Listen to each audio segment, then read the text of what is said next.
خب جلسه بعدی رو داریم با شما، ببینیم که چیکار کردی. خب ببین، اول بذار به این برسیم. حالا ما صحبتشو کردیم ولی فیلمی در موردش نگرفتیم. اون یکی کارتو بعد بیار دوباره. آره. خب ببین، اولین نکته‌ای که بهت میخوام بگم خیلی مهمه. یه سری کارها توی یه سری رفتارها توی کار سنته. خب مثلا میدونستی الان چوب لباسی تو برعکس زدی؟ نمیدونستی؟ اینجوری چوب لباسی زدن مردون است. خب زنونه رو اینوری میزنن. این یه نکته سنت کارت. در زنانه همیشه چوب لباسی سرش به سمت چپه، سمت راست نمیزنه. این است. این لباسی بود که اول دوختی. خب و حالا ایراداتش هم که خودت میدونی دیگه. بذار بزنم اینجا. دفعه قبل در موردش صحبت کردیم. جیبش پهن و باریک شده بود، خیلی لیور افتاده بود، یقاش بالا پایین بود. آره به عقام کشه. اینا پهن و باریکه. این اصلا حالتش حالت خوبی نیست. حالا نسبت به اون کار قبلیت، خب این دومین لباسی زرد است که شما دوختی. به نظر خودت چقدر پیشرفت داشتی؟ خیلی فرقه. این فکر کنم 40-50% تغییر کردی. من بالا سرت وایستاده بودم. من بالا سرت وای نستاده بودم. یعنی همون کارهایی که تو کلاس 14 قرار بود انجام بدی، تو خونه قرار بود انجام بدی، رو اومدی اینجا انجام دادی. من نه بالا سرت بودم، نه بهت گفتم چیکار بکن چیکار نکن، نه مغز روزیاتو بهت گفتم داری بد میریزی خوب میدوزی. هیچ کدومو بهت نگفتم. تازه الان یه مدل بهت گفتم به سلیقه خودت طراحی بکن، برای یکی از بچه‌ها رو اندازه بزن، به متد گرلاوین. خود گرلاوین بودی؟ به متد گرلاوین الگو سازی بکن و که هم تنخور و الگوتو بفهمیم، هم دوباره روی دوخت و اتوکاریت کار بکنی، همینم که یه خود رو طراحی کار انجام بدی. بهت گفتم یه نقاشی هم بکش. نقاشی تو بده.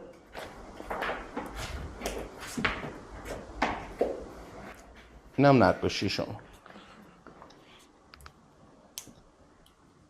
اینم بچه قابل رویت هست یا نه؟ همین نقاشی که خیلی ها روشون نمیشه بکشن، میگن ما بلد نیستیم، 1000 تا نکته توش داره. در همین حد هم اگه بلدید بچه ها نقاشی بکشید، یعنی مدل رو بیارید رو کاغذ. خب یه چشماندازی ازش داشته باشید. این کار رو بکنید، تو مراحل بعد بهتون میگم چه اتفاق خوبی براتون میفته. شما هم اولش نکشیدی نقاشیشو، بعد بهت گفتم چرا نکشیدی، یه مقدار جدی نگرفتی حرفو. خب اوستاکارا تو بازار اینجوری هن. اوستاکارا یه حرفو میزنن میرن دیگه، پشت سرت وای نمیستن که آیا تو انجامش بدی. انجام دادی به نفعت، انجام ندادی حتی میان جریمت هم میکنن، سرت دادن میکشن. حرفو باید جدی بگیری. بدونی که من بالا سرت وایسم 50% تغییر کردی. شما الان سومی رو بدوزی باز بهتر میشی. خب و سرعت چقدر تغییر کرد؟ سرعت هم خیلی رفت بالا. من اصلا واسه دوخته این اصلا فیلم کلاس 14 نگاه نکردم. واسه قرمز محل فیلم ها نگاه کردم، کارا رو انجام دادم، ولی واسه این اصلا فیلم ها نگاه نکردم. بعد کلا خودم مثلا همون رو یادم بود انجامش شدم. خیلی هم سریع شد. خیلی هم سریعتر شد که سرعت دستت هم رفت بالاتر. فقط توی 2 تا دونه لباس. حالا اونایی که میان میگن آقا ما میترسیم 2 تا دونه لباس خراب کنیم، حرفت بهشون چیه؟ اصلا اینکه خب اصلا نهایتا یه دونه خراب میشه، دومی 50% واسه من الان بهتر شد دیگه. تهش اینه که به نظرت منطقیه این حرف که میگن میترسیم؟ نه اصلا. خب دیگه ترسیم. خب یه سوال میپرسم، چرا خودت تو خونه انجام نمیدادی این کارو؟ خونه استاد من فیلم ها رو نگاه کردم، ولی الان این که دارم میگم کاملا بهونه است. با توجه به این مدت که اینجا بودم قشنگ متوجه این هستم که این حرفی دارم میزنم بهونه است. میشد تو خونه انجامش بده. خب ولی این که اومدم اینجا دیگه انگار اون خودم رو زور کردم که حتما اون کار رو انجام. آفرین، اون اجباره اومد وسط دیگه. چون بلند شدی اومدی اینجا یه اجباری پیش اومد برات که آقا دیگه من حالا که اومدم بذار بلند شم انجام بدم. حالا اگر شما بتونی همین کار رو تو خونه، این اجبار رو تو خودت به وجود بیاری، خب میدونی چقدر جلو میافتی؟ یعنی حتما نباید یکی بالا سر آدم باشه که آدم بتونه مثلا خودش رو اجبار به انجام یه کاری بکنه. شما این اجباره رو یه جور دیگه میتونی رو خودت ایجاد کنی، بگی آقا من نیاز دارم، باید پول در بیارم، اینجا باشم، روستا باشم، خونه باشم، تو محیط کار باشم، هر جا باشم باید کارم انجام بدم.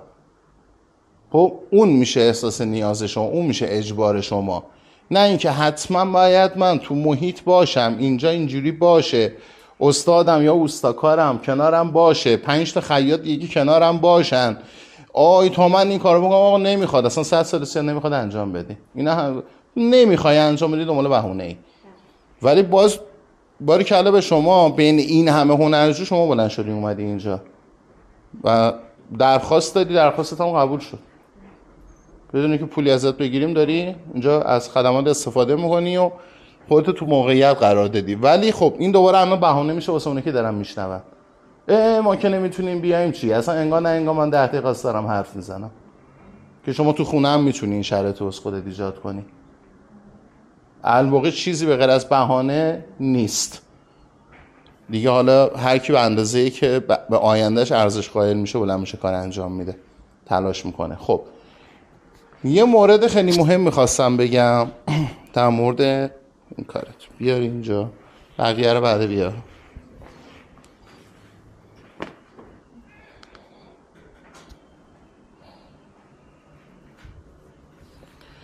اینا مواردیه که اکثرا دارن اینجوری کار میکنن و تا وقتی که دارید اینجوری کار میکنید خب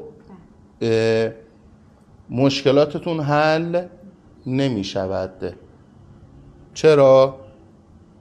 اینا چیزایی نیستش که من بخوام بهتون یاد بدم، اصلا یه سری چیزا یاد گرفتنی نیست، یه سری چیزا باید از تو خودت بجوشه بیاد بیرون.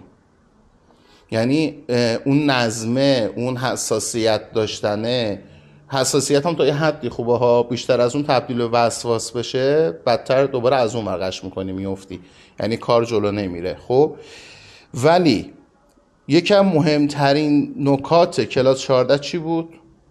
اینکه چک کنی، مرحله به مرحله باید کارتو چک بکنی.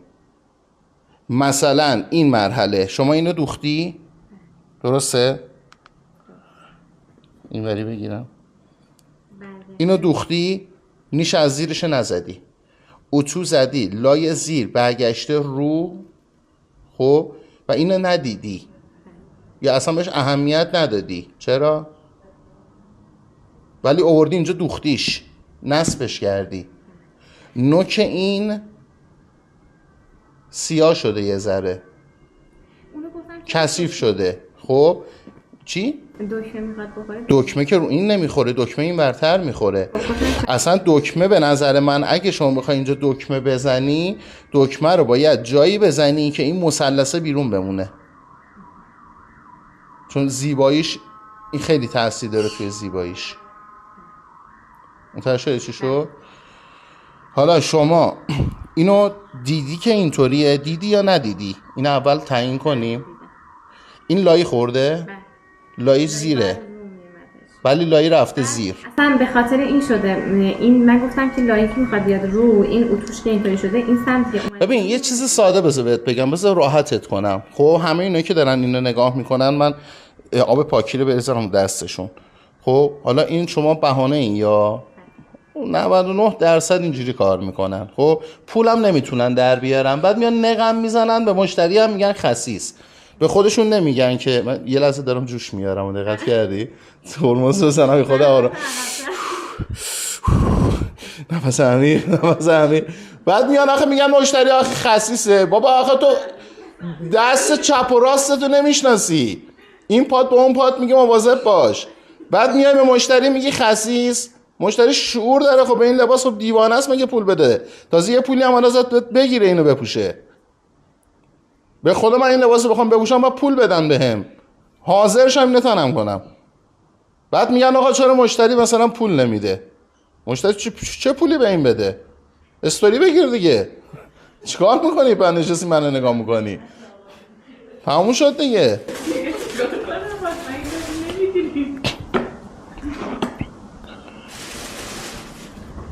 یک مثلث ساده نیاز به کلاس داره؟ آقا یه دقیقه بیا. آقا یه مثلث بخوای بدوزی کلاس های خیاطی نیاز داره؟ مدرس میخواد، تکنیک میخواد، لایی رو چجوری بچسبونم، چجوری بدوزم، چجوری برگردونم میخواد. یه مثلث، منظورم اینه. دوخته نشدهشو داری؟ همین یه دونه است. منظورم اینه، این مثلث است. همین یه مثلث. آقا میخواد یا نمیخواد؟ بعد چرا 90% یه همچین چیزی رو میدوزین انقدر مشکل توش هست؟ حتی مشتری میگه چرا پول نمیده؟ قیافه منم در به داغون، امروز اعصابم ندارم، دارم کنترل میکنم خودمو. بده من. پس چرا میگی ندارم؟ گفتم که یعنی فکر کردم کامل دوخته شده. خب شما وقتی اینو دوختی باید چک میکردی. به این میگن دل به کار ندادن. این نیاز به کلاس آموزشی نداره. دلت نمیخواد کار بکنی، مثلا یه نفر با شلاق وایساده بالا سرت که تو باید لباس بدوزی که اینجوری میدوزی. من میشه همچین چیزی. خب شما اینو دوختی، یه برش لایی خورده، موقع دوختن نگاه نکردی، مغزی برگشته رو، نوکش سیاه شده، نوک این با نوک این الان فرق داره، 2 تا دوختی دیگه. بعد پشت رو هم دوختی. خب اینو اینجوری بدوزی یا اینجوری بدوزی مگه آموزش میخواد؟ حالا بابت این موضوع میرین کل اکسپلور رو زیر و رو میکنین. اصلا ندارد همچین چیزی. ببین این یه مورد. حالا سوال اصلی اینه که تو اینو دیدی و دوختی یا ندیدی و دوختی؟ دیدی؟ محال دیده باشی. نه استاد، میدونی من چرا اینطور کردم؟ چون لایده الان میبینید زیره، من اصلا کلا اینو اشتباه کردم. من گفتم این که رفته، شما این لبه اینه که مغزش، خب بگو. من گفتم اون برگشته رو، خب بعد لایی که میخواد بیاد مثلا اون رو باید برعکس میدوختم دیگه، اون دیده نمیشد دیگه. بعد بست و 2 سوزنه میزنن نه 4 سوزنه. بچه ها منظورم اینه ها، بستی که اینجا زده نگاه کنید، نوک این مثلث زده، 4 تا سوزن رفته جلو، 4 تا سوزن اومده عقب. شما اگه بخوای یه دکمه ریز اینجا بدوزی، این از زیرش میزنه بیرون، زش میشه اصلا. بست و 2 سوزنه یه سوزنه میزنن، یعنی تو یه سوزن شما 7-8 تا سوزن میزنی، میشه یک بست الیک ریز. درست شد؟ اینا همه ظرافت کاره. الان در اجیبم که همون داستانا داره. این یکی لایش روه، خب این لایی زیر افتاده بود، این یکی لایش روه ولی باز مغزیش بیرونه. اینجا باید قبل از نصب این رو از خودت بپرسی آیا این زشته یا خوبه. اگر مشتری من اینو ببینه چی میگه؟ اگه خود من بخوام برم لباس بخرم یه همچین چیزی رو ببینم چی میگم؟ اینا به والله که نیاز به آموزش ندارد.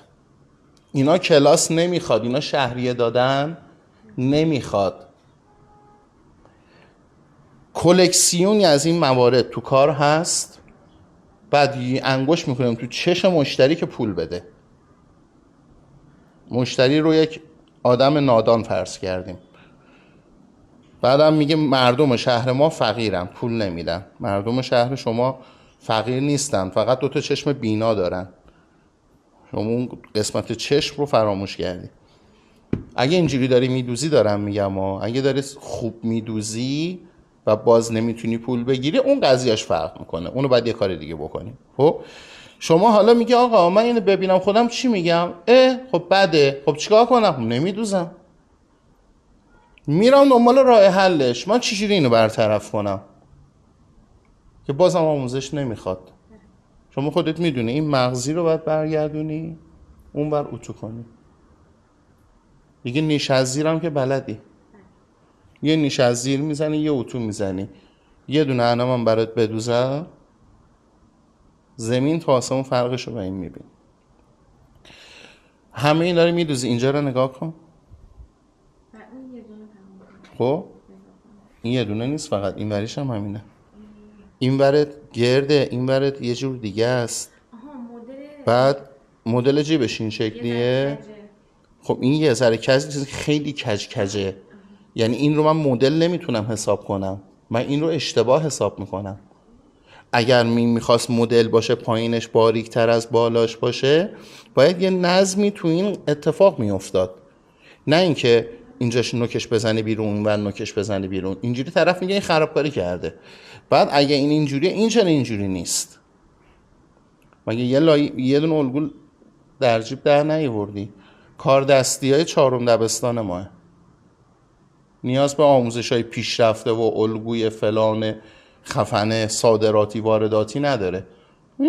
الگوی در جیب جفت ایشونو نگیری ها. خب که شما جفتشو شبیه هم میبری، شبیه هم لب به لب لای میدوزی. پس تمام ایراداتی که من توی این مرحله از شما میگیرم بی حوصله کار کردنه. الان اگه بی حوصله باشی به سن من برسی، بخوایم دیگه نمیتونی حوصله داشته باشی. 10 جور مشکلات رو گردنته. مشکل جسمی داری، مشکل ذهنی داری، بار ذهنی داری، نمیتونی دیگه کاری انجام بدی. هر کاری میخوای بکنی الان وقتشه. خب حالا این سجاف رو من از دور دیدم اومدم کلا تولید محتوا کردم و به خاطر این سجافت اومدم جلو. خب سجاف از دور دارم چروکیاشو میبینم. شما میبینی؟ ببین این میبینی خودش مهارته ها. دیدن آموزش میخواد. تو کلاس 6 آموزشش رو گذاشتم. خب الان داری میبینی چروکی‌ها رو یا نه؟ خوردگی‌ها رو. قسمتی که مثلث شده رو اینجا داره، اینجا داره، اینجا داره، اینجا داره.